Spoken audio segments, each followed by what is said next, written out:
আজ বিকেল ৪টার মধ্যে তিতুমীর কলেজকে স্বতন্ত্র বিশ্ববিদ্যালয় হিসেবে ঘোষণার আলটিমেটাম দিয়েছে শিক্ষার্থীরা। ৭ দফা দাবি মানা না হলে ঢাকা উত্তর সিটি কর্পোরেশন অবরোধের ঘোষণা তাদের। এই কর্মসূচির আওতাভুক্ত থাকবে রেল ও সড়ক পথ। শুক্রবার রাত ১১টায় তিতুমীর কলেজের সামনে সংবাদ সম্মেলনে এই ঘোষণা দেয় শিক্ষার্থীরা। তবে ইজতেমা চলায় মুসল্লিদের ভোগান্তি বিবেচনায় ভোর ৬টা থেকে বেলা ১১টা পর্যন্ত কর্মসূচি শিথিল থাকবে। এছাড়া তাদের চলমান আমরণ অনশন কর্মসূচি অব্যাহত থাকবে বলেও ঘোষণা দেওয়া হয়েছে।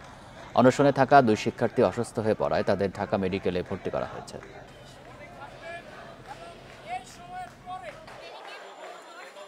অনশনরত শিক্ষার্থীদের ৭ দফা দাবি মেনে নিয়ে তিতুমীর বিশ্ববিদ্যালয়কে রাষ্ট্রীয় স্বীকৃতি না দেওয়া হলে Barasat barricade two north city কর্মসূচি অনির্দিষ্টকালের জন্য পালন করা হবে। জগন্নাথ আন্দোলন করলে উপদেষ্টারা দৌড়ায় যেতে পারে, আমার ভাই মরতেছে তারা দেখতে আসতে পারে না।